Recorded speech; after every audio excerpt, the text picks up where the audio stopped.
Sup smidgens, I'm not supposed to bring you a video today, but I'm going to bring one to you anyway because I love you so very much and I felt like uploading one, so there you go. Today's one's against Geetotheman. As you can see, the teams are pretty OU-ish with like random shit here and there, like he's got Quagsire and Golduck and stuff, and I've got like Electros and, you know, the general team, the Ferris team that I've been using. So I'm going to lead off with my glass of water, and he goes with a Heatran, and obviously glasses of water defy Heatrans a lot because Heatran doesn't like drinking water. Apparently he's kind of not in the market for doing that, but I'm going to give him glass of water anyway, and he's going to take it relatively well as he sets up his rocks, pretty much confirming that, you know, by that damage, the fact he set up Stealth Rock and the fact that he took that Surf relatively well is that he is a defensive, special defensive variant, and therefore, you know, he's going to, you know, do relatively well against Vaporeon. I mean, he's going to come out of the exchange with just over half after protecting, yeah, he's doing alright. So he's going to switch out to Golduck, knowing that I'm going to go for the Surf. I don't want to predict early game. I do have HP Electric, but I don't want to use it until I know that I can safely go for it, which is at this point. And he's actually going to throw a hidden power my way. Could be grass, could be electric. It's most likely going to be electric though. It just hits more stuff, I guess, that's in OU. Grass isn't as useful. It's more of a RU-ish type hidden power. But I'm going to hit him back with my hidden power, which I guess he didn't expect me to pack. And because of that, he's going to go back to Heatran now, hoping to, I guess, pivot switch by taking a hidden power, then protecting for a bit more lefties, and then going out to something to take the Surf. So that was kind of what I thought he would do.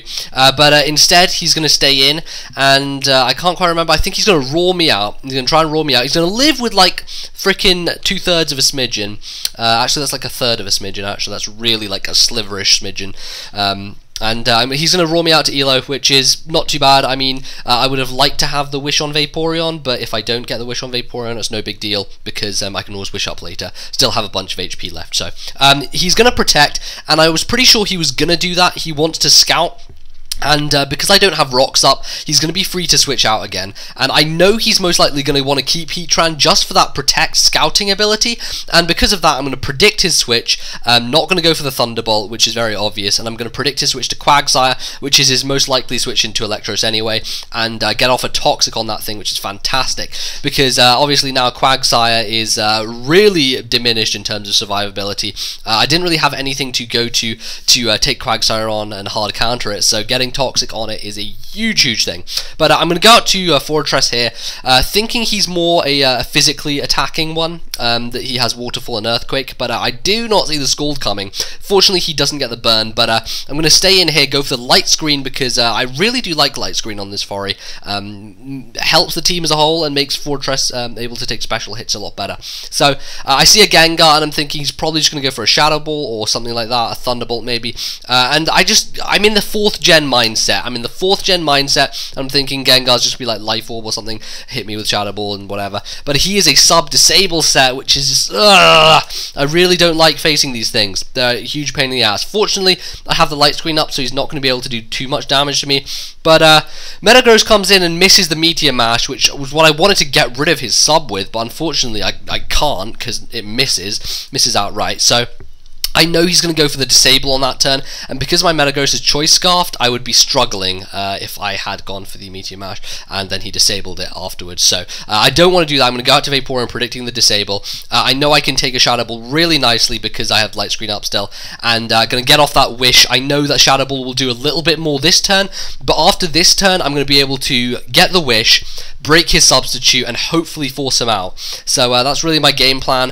Vaporeon's going to be very key in this match. You know, Wishes are going to be very useful because a lot of his team is, you know, sort of stally-ish, and getting those Wishes up and getting everything to a good amount of HP is going to be very useful. So that's what happens. Gengar is back up to full pretty much, and he's safe to do whatever he wants with it. So he's going to switch it out. I think he's going to go to Quagsire here, and I'm going to predict that I'm going to go for the Ice Beam on his switch. But he actually goes into Heatran, which is interesting, which I guess he just wanted to do some more scouting, some more protect scouting, or maybe even wanting to shuffle my team a bit more, knowing that he has stealth rocks up, maybe trying to get a roar off. But it's not going to be able to happen because I'm going to freeze him. It doesn't matter anyway because I'm going to outspeed and go for the surf on the Heatran anyway, so the thing's going to die, which is that's great. It means the thing is actually out my way and I don't have to deal with its protecting roaring shenanigans anymore. And yeah, definitely looking good for me. So Vaporeon's done a really nice job this match so far. Definitely want to keep a good amount of HP, and I see Fortress thinking he wants to set up some more hazards. This is pretty much the perfect time for me to bring in my own Fortress because it allows me to set up a rapid spin on him, and not set up a rapid, just go for a rapid spin on him, playing out, get rid of the toxic spikes and get rid of the stealth rock, crit him as well in the process. You know, crits, rapid spins, win games. This is how it goes. It's the logic of the Pokemons. But I am able to spin away one layer of each. Obviously, stealth rocks is only one layer, and I predicted switch to Gengar here, which is why I go for the light screen as opposed to going for the rapid spin again to try and get rid of his stealth rock. But he is actually going to switch. It's technically going to work out better for him basically because his switch is on the Volt switch instead of being a flat switch. So yeah, I mean, I could have gone for the rapid spin there, would have been more beneficial, but he goes out to Salamence, and I don't know what kind of Ment this is. I'm going to go for my stealth rock here because I see a window to do so, and I'm thinking if he wants to kill me, that's fine. It allows me to check what set he is. If he Dragon Dances, then he won't carry Fire Blast, I'm hoping, but he is. He's carrying Fire Blast on the DD set, which is kind of frustrating.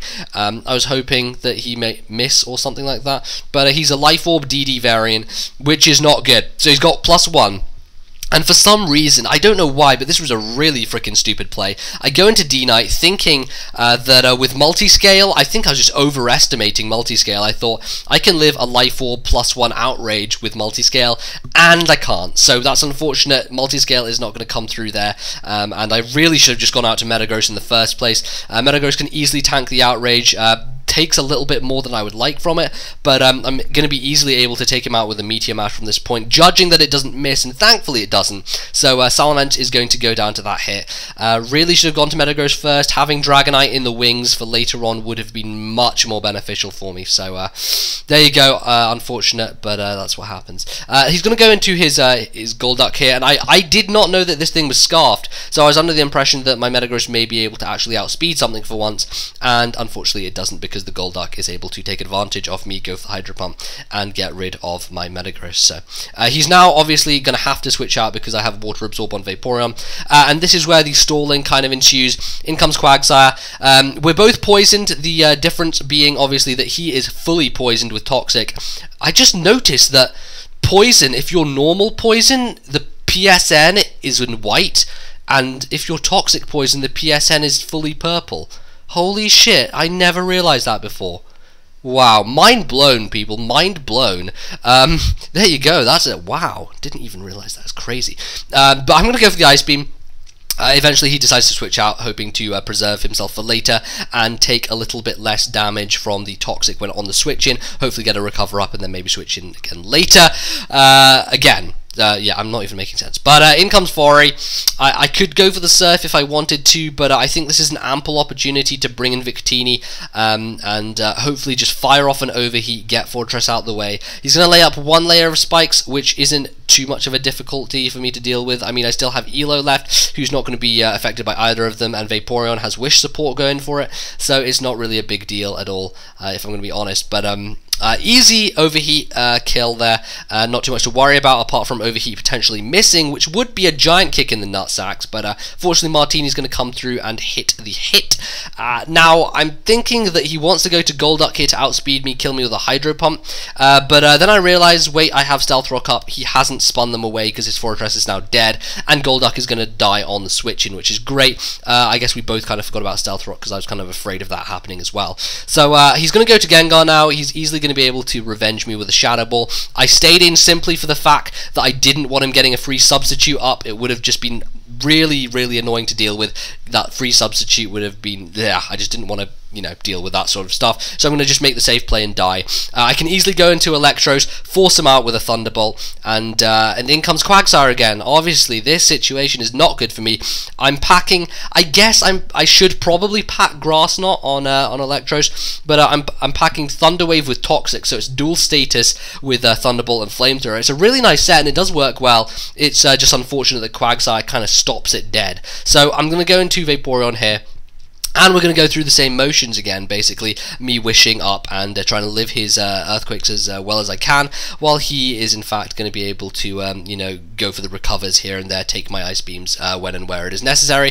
And unfortunately, it's going to come to a brief stop, because my Vaporeon is actually going to die from a crit Earthquake. So I bring in Electros, hoping to kill it with a Flamethrower. He lived with a smidgen, is able to get off a recover, and at this point, it's really just a case of waiting for his Toxic to bring him down to a point where recover will not be useful to him anymore, and that does happen. So thankfully, Quagsire is finally out the way. His only thing left is Gengar. I believe my last is Electros as well, and I'm thinking perhaps he's going to want to disable my Thunderbolt, which is why I go for the Flamethrower on the first turn. I know that I'll be able to live Shadow Balls relatively well, but just because of the fact he doesn't have Life Orb, he has Lefties instead. And thankfully, I'm actually going to be able to live here with around 40-ish HP, 43 I believe. And Elo with the Clutch is going to be able to pull it through with the Thunderbolt in the end. As I said, I could have gone for the Thunderbolt straight away. I wasn't sure if it would kill, but I didn't want him to disable me and then me, you know, be forced into that situation. So that's what's going to happen. It's going to be the game. And yeah, really relatively long match, but a really interesting one.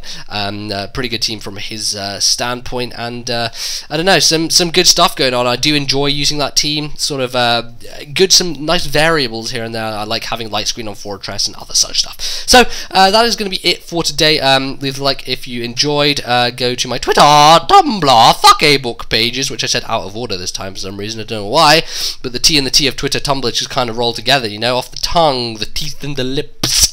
And that is going to be it for today. So I'll probably see you guys tomorrow with another video, and until then, enjoy your life and don't die. See you soon, people.